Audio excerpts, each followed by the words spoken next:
ओम कृष्णाय वासुदेवाय हरिये परमात्मने प्रणत क्लेश नाशाय गोविंदाय नमो नमः। जय શ્રી કૃષ્ણ મિત્રો મુશ્કેલીના સમયે ભગવાન કૃષ્ણની આ વાત જો તમે પણ સાંભળી લેશો તો જીવનની તમામ મુશ્કેલી ભાંગીને ભૂક્કો થઈ જવાની છે। મિત્રો જીવનમાં ડગલે ને પગલે આવતી મુશ્કેલીથી સૌ કોઈ પરેશાન થવા લાગે છે, વિચારોના વંટોળમાં હોમાવા લાગે છે। તેમ છતાં ઘણા લોકો એ મુશ્કેલીનું સમાધાન શોધી નથી શકતા। તો કેમ આવું થાય છે તે પણ સવાલ થવો ખૂબ જ જરૂરી છે। જો આવો સવાલ તમને પણ થાય છે તો અંત સુધી મને સાંભળજો। હું આજે ભગવાન કૃષ્ણએ અર્જુનને સંભળાવેલી ભગવદ્ ગીતાના આધારે થોડો એવો સમજાવવાનો પ્રયત્ન કરીશ। પણ એ પહેલા જો હજુ સુધી ચેનલને સબસ્ક્રાઇબ ન કરી હોય તો અત્યારે જ કરી લેજો। તો ચાલો હવે ધ્યાનથી સાંભળજો અને ખાસ ઇયરફોન લગાવી દેજો। ગીતામાં 18 અધ્યાય આવે છે। એમાં ભગવાન કૃષ્ણ તેમના દિવ્ય જ્ઞાનની શરૂઆત અધ્યાય 2 ના 3જા શ્લોકથી કંઈક આ પ્રકારે કરે છે। હે પાર્થ, હૃદયની તુચ્છ દુર્બળતા ત્યજી દઈને તું ઊભો થા, તને આવી નબળાઈ શોભા નથી દેતી। સૌથી મોટો સવાલ કે ભગવાને અર્જુનને આવું શા માટે કહ્યું? મિત્રો, અર્જુન વર્ષોથી જે ઘડીની રાહ જોઈ રહ્યો હતો એ ઘડી આવી ત્યારે અર્જુન ઊંડા ભ્રમમાં ફસાઈ જાય છે। તેની સામે યુદ્ધ લડવા આવેલા દુશ્મનો પ્રત્યે તેને મોહ ઉપજવા લાગે છે, કેમ કે એ બધા તેના પોતાના કુટુંબના લોકો હતા। તેમાં તો તેને અતિ પ્રિય ભીષ્મ પિતામહ, ગુરુ દ્રોણાચાર્ય, કુલગુરુ કૃપાચાર્ય, ઘણા બધા મિત્રો। આ બધું જોઈ અર્જુનનું મન યુદ્ધ કરવાથી દૂર ભાગવા લાગે છે। અર્જુન એ સમયે લાગણીના વહેણમાં એવો તણાવા લાગ્યો જેના થકી એના હાથમાં રહેલા ધનુષ બાણ રથ પર પડી ગયા। અતિ ગહન વિચાર કર્યા પછી અર્જુને શ્રી કૃષ્ણને કહ્યું કે હું આ યુદ્ધ કરવા માંગતો નથી। હવે તમે વિચાર કરો કે તમે કોઈ કામ કરવાની વર્ષોથી રાહ જોઈ રહ્યા હોય અને જ્યારે મોકો મળે ત્યારે જ તમે હાર માની લ્યો તો પછી કેવી રીતે તમે સફળ થઈ શકો? જે અર્જુને એકલા હાથે કૌરવોની સેનાને હરાવી હોય તે આજે હાર માની લે તો શું થાય? હવે તમારી ટીમનો કોઈ શ્રેષ્ઠ ખેલાડી જો રમત પહેલા જ હાર માની લે તો બાકીના ખેલાડીની મનોદશા કેવી હોય? મિત્રો, કુરુક્ષેત્રના મેદાનમાં અર્જુનના જીવનનો આ સૌથી નબળો સમય હતો, પરંતુ આ જ સમયે અર્જુનના જીવનમાં પણ એક નવી શરૂઆત થવાની હતી, કેમ કે તેની સાથે તેના પરમ મિત્ર હાજર હતા। અહીંયા આ વાત ખૂબ ઊંડી સમજણ આપે છે કે મિત્ર કરવા હોય તો કેવા કરવા? કૃષ્ણ જેવા। ભગવાન તો હતા જ, પણ એ પહેલા અર્જુનના પરમ મિત્ર હતા।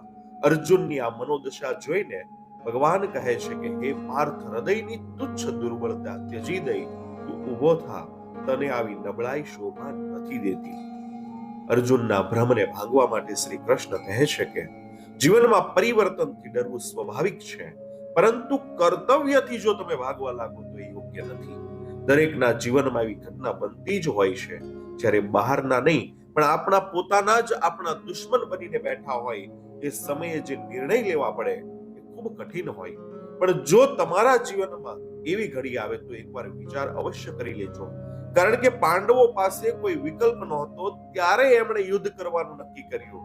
ઘણીવાર નાનાથી ગુસ્સામાં બોલાઈ જતું હોય મોટા સામે, પણ જ્યારે તમારું મન શાંત પડે ત્યારે સામેવાળા મોટાની માફી માંગી લેવી। યુદ્ધ પહેલા કૃષ્ણ પોતે શાંતિ દૂત બનીને જાય છે। દુર્યોધન એ સમયે ન કહેવાના શબ્દો કહે તેમ છતાં કૃષ્ણ તેને માફ કરે છે, પણ જ્યારે દુર્યોધન બધી હદ વટાવી સ્વયં કૃષ્ણને જેલમાં પૂરવા આદેશ આપે, સૈનિકોને એમ કહે કે બંદી બનાવી લ્યો, ત્યારે કૃષ્ણ પોતાના વિરાટ સ્વરૂપના દર્શન કરાવે છે। તેમ છતાં દુર્બુદ્ધિવાન દુર્યોધન સમજી નથી શકતો અને અંતે ભગવાન યુદ્ધ એ જ કલ્યાણનો નિર્ણય કરીને આવે છે। જ્યારે ભગવાન અર્જુનને સમજાવતા કે આત્મા નથી જન્મ લેતી કે નથી મરતી, એ તો ફક્ત શરીર બદલે છે। જેમ આપણે જૂના વસ્ત્ર ફેરવીને નવા વસ્ત્ર ધારણ કરીએ એવી રીતે જ આ એક તબક્કો છે। કર્મ કરવું એ આપણા હાથમાં છે, પરંતુ એનું ફળ દેવું એ આપણા હાથમાં નથી। એ તો ભગવાન જે ફળ આપે એ આપણે પ્રાપ્ત થાય છે। કર્મના ચક્રવ્યૂહમાંથી કોઈ છટકી નથી શકતું। આવી તો અનેક તર્ક વિતર્કને લગતી વાત કઈ પણ અર્જુન સમજવા તૈયાર નથી। જેમ જેમ કૃષ્ણ ઉપદેશ આપે તેમ તેમ અર્જુનના મનમાં નવા પ્રશ્નો ઉત્પન્ન થાય। આમ તો ગીતામાં 18 અધ્યાય છે, તેમાં 10 અધ્યાય સુધી સતત ભગવાન અર્જુનને સમજાવવાની કોશિશ કરે પણ અર્જુન એક પછી એક અનેક પ્રશ્ન કરે ત્યારે ભગવાન પણ સમજી ગયા કે આને ખાલી થિયરી ભણાવીશ તો નહીં ચાલે, પ્રેક્ટિકલ જ્ઞાન પણ આપવું પડશે. ગમે એમ તો મારો મિત્ર ખરો ને. ત્યારે ભગવાને અર્જુનને દિવ્ય દ્રષ્ટિ આપી અને પોતાના વિરાટ સ્વરૂપના દર્શન કરાવ્યા. ત્યારે એ જોવે છે કે સૃષ્ટિના કર્તા હર્તા બીજા કોઈ નહીં, સ્વયં કૃષ્ણ છે. આ જ છે પૂર્ણ પુરુષોત્તમ, જેની હું રોજે પૂજા કરું છું. જો કોઈ મૂર્ખ હોત તો આટલું જાણ્યા પછી યુદ્ધ શરૂ કરી દે. પણ આ તો ભરત શ્રેષ્ઠ, અર્જુનનું આપણે એક નામ છે કે ખાલી પાંડુ શ્રેષ્ઠ નહોતો, એ તો ભરતના વંશજોમાં પણ એક શ્રેષ્ઠ યોદ્ધા હતો.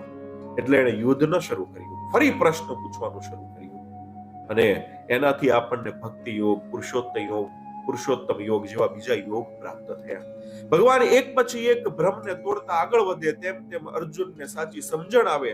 આ વાત ધ્યાનથી સાંભળજો. જ્યારે વ્યક્તિ પરિણામના ડરને કારણે સાચું કામ કરવાનું છોડી દે ત્યારે જ તે સાચી નવી દિશાની શરૂઆત કરતો હોય છે. ભગવાન અર્જુનના ભયને, મોહને, ભ્રમને ભાંગીને મનનું સમાધાન કરાવવા લાગ્યા, ગીતા ઉપદેશ આપવા લાગ્યા અને અર્જુનનો સંપૂર્ણ દ્રષ્ટિકોણ બદલાઈ જાય છે. જે અર્જુન યુદ્ધથી ભાગતો હતો એને હવે વિશ્વાસ આવી ગયો, એનામાં સાહસ, એક એવી શરૂઆત થઈ ગઈ સાહસની કે હવે આ ફક્ત પરિવર્તનનું યુદ્ધ નથી લડવાનું, પરંતુ એને વિચાર આવ્યો કે આત્મબળ અને નવા ઉદ્દેશ સાથે મારે શરૂઆત કરવાની છે. આ યુદ્ધ કઈ કાકા બાપાના દીકરા ભાઈઓ વચ્ચે નહોતું, પણ ધર્મની રક્ષા કરવા માટે. મહાભારતમાં આપણે જોયું કે ભગવાન પણ ચાલે તો ચલાવી લેવાની નીતિ રાખતા, કારણ કે ભગવાન પહેલી દ્રષ્ટિએ યુદ્ધ નહોતા કરવા માંગતા, પણ એમનું નક્કી તો હતું કે યુદ્ધ કરવાનું છે. એટલે જ તે દુર્યોધન પાસે ગયા, પણ દુર્યોધન માન્યો નહીં અને છેવટે એમણે દુર્યોધન માથે પાપનો ટોપલો છોડ્યો અને યુદ્ધ એ જ કલ્યાણનો નિર્ણય લીધો. આપણે શ્રીમદ ભગવદ ગીતામાંથી શું શીખવાનું છે? હવે હું જે કંઈ કહી રહ્યો છું ધ્યાનથી સાંભળજો. આ ગીતાનો સાર છે.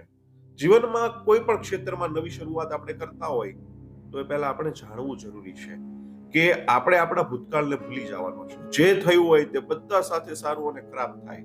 સારું થયું હોય તો એમાંથી નવું સારું વધુ શું થાય એ આપણે જાણવાનું, એ શીખવાનું. અને જો ખરાબ થયું હોય તો ભવિષ્યમાં એની એ ભૂલ ન થાય એ આપણે જાણવાનું છે. જો સફળતા રાતોરાત મળી જતી હોય તો ઘણા એને પચાવી પણ ન શકે. તો સફળતાને પચાવવી પણ ખૂબ જ અઘરી છે. એટલે મનમાં ખોટો વેમ નહીં રાખવાનો કે હું એક જ કરી શકું, કારણ કે અર્જુને એકલા હાથે કૌરવોને હરાવ્યા હતા. પણ તેમ છતાં જ્યારે પોતાનો સમય આવ્યો, પોતાનું યુદ્ધ લડવાનું થયું, ત્યારે પોતે દુર્બળ થઈ ગયો. કેમ કે એને ખબર હતી કે સામે મારા સગાવાલા છે, હું કેવી રીતે યુદ્ધ કરીશ.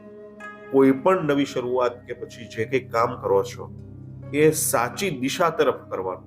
દિશાહીન હશે તો એ કામ બરાબર થઈ નહીં શકે. પહેલા તો માનસિક રીતે સ્પષ્ટ થવાનું છે કે આપણે શું કરીએ છીએ. આપણો લક્ષ્ય સ્પષ્ટ હોવો જોઈએ, આપણો ગોલ નક્કી હોવો જોઈએ. અર્જુન પાસે કૃષ્ણ જેવા વફાદાર મિત્ર હતા અને આપણને ખબર છે કે આપણી પાસે તો ટાટિયા ખેંચે એવા જ છે. આપણી મજાક ઉડાવશે, પોઝિટિવ કરવાને બદલે નેગેટિવ કરશે. કોઈ પણ ટેવ હોય ને એ રાતોરાત ન બદલાઈ જાય. એના માટે થોડા ફેરફાર જીવનમાં કરવા પડતા હોય. ધીમી શરૂઆત કરવાની, પણ મક્કમ શરૂઆત હોવી જોઈએ.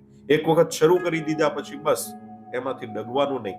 નાના ફેરફાર કરવાના અને એનાથી આપણે આપણો આત્મવિશ્વાસ વધે એવું કામ કરવાનું અને આપણા ગોલને પાર પાડવાનું છે. દરેક વ્યક્તિના જીવનમાં ઘણી બધી વાતો જોડાયેલી હોય.